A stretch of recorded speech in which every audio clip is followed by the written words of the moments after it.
Hello नमस्कार दोस्तों। आज हम लोग डिस्कस करने जा रहे हैं बीएड फोर्थ सेमेस्टर का पेपर 16 जिसका टाइटल है अंडरस्टैंडिंग द सेल्फ। दोस्तों ये जो आपका सब्जेक्ट है, ये आपको क्वेश्चन पेपर में आपको इसके 40 मार्क्स का पेपर आता है और बहुत ही इजी सब्जेक्ट है और बहुत ही अच्छा सब्जेक्ट है पढ़ने के लिए। मतलब इसमें आप लोग बिल्कुल खुला आंसर लिख सकते हैं, मतलब बिल्कुल इजी है मतलब अंडरस्टैंडिंग के लिए। और इसमें आपका टाइम रहता है 1.5 घंटे का। इसमें आप लोगों के पास 3 सेक्शन रहती हैं, ए बी और सी। जो ए सेक्शन होती है वो कंपलसरी होती है और उसमें आप लोगों के पास 4 क्वेश्चन आप लोगों ने करने होते हैं जो कि कंपलसरी होते हैं। और उसके बाद 2 क्वेश्चन आप लोगों को आगे 4 क्वेश्चन दिए जाते हैं आपको 16 मार्क्स के, जिनमें से आपको 2 करने होते हैं, एक बी सेक्शन से एक सी सेक्शन से। वो 60 मार्क्स के होते हैं और इस प्रकार से आपके टोटल 40 मार्क्स बनते हैं। तो सेक्शन ए में देखते हैं दोस्तों। पहले क्वेश्चन में आप लोगों के पास जो पहला पार्ट आया था ए नंबर क्वेश्चन, तो वो था इम्पोर्टेंस ऑफ सेल्फ कॉन्फिडेंस, जो आत्मविश्वास है उसका महत्व आप लोगों ने बताया था। और सेकंड था आपके पास की role of NGOs in promoting human values, यानी कि जो मानव मूल्य होते हैं उनको बढ़ावा देने में गैर सरकारी संगठनों का क्या रोल है।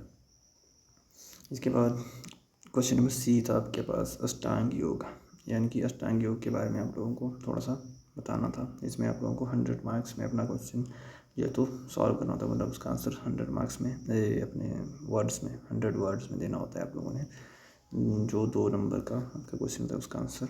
और लास्ट क्वेश्चन था इसमें यौगिक डाइट, यौगिक आहार, उसको आप लोगों ने बताना था कि क्या होता है यौगिक आहार, उसमें कैसी डाइट होती है वो उसके बारे में आपको थोड़ा सा बताना था।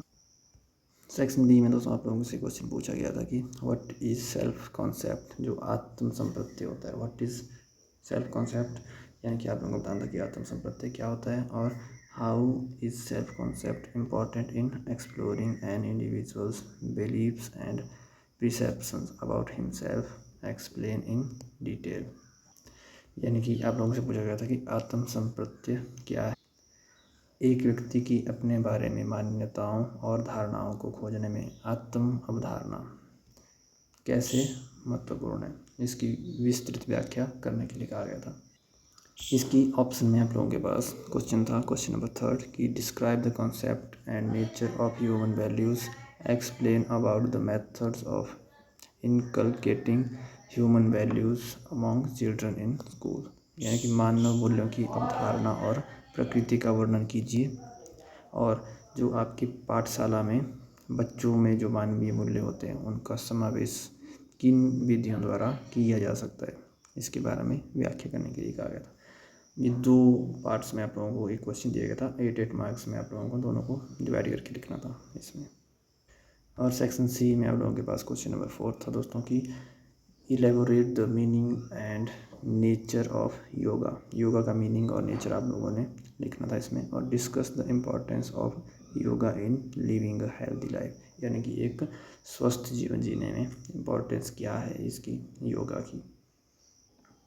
और दोस्तों इसके ऑप्शन में आप लोगों के पास सेक्शन सी में 5th नंबर क्वेश्चन था कि how does Sankhya philosophy explain the relationship of प्रकृति एंड पुरुषा, पुरुषा यानी कि ईश्वर होता है उसका, कि जो सांख्य दर्शन है उसके द्वारा प्रकृति और पुरुषा के संबंध की व्याख्या किस प्रकार की गई है, इसके बारे में संक्षिप्त चर्चा कीजिए। तो दोस्तों इस प्रकार से आप लोगों ने देखा कि किस प्रकार से क्वेश्चन आप लोगों से पूछे गए थे आपके इस पर्टिकुलर एग्जामिनेशन में, जो कि अंडरस्टैंडिंग द सेल्फ था। दोस्तों इस प्रकार से आप लोगों को सारे प्लेलिस्ट में आप लोगों को बहुत ही ज़्यादा important question papers previous year के मिलने वाले हैं। तो प्लीज़ चैनल को सब्सक्राइब कर देना और जिन अपने दोस्तों के साथ आप लोग शेयर करना चाहते हैं, जो आप लोगों के सहपाठी हैं, साथ में पढ़ रहे हैं, उनके साथ भी इसको शेयर करना, उनकी भी हेल्प हो जाएगी। क्योंकि प्रीवियस ईयर क्वेश्चन हमारे लिए बहुत ज़्यादा इंपॉर्टेंट होते हैं, उनसे हमें आइडिया जाता है कि क्वेश्चन किस प्रकार से बनता है और किस लेवल के आते हैं। तो दोस्तों अगर आप लोगों की कोई क्वेरी होगी तो प्लीज़ कमेंट सेक्शन में आप बिल्कुल बेझिझक पूछना, और अगर कोई फीडबैक देना चाहते हैं तो वो भी दे देना। बाकी मिलते हैं अगली वीडियो में, तब तक के लिए जय हिंद, नमस्कार, थैंक यू दोस्तों।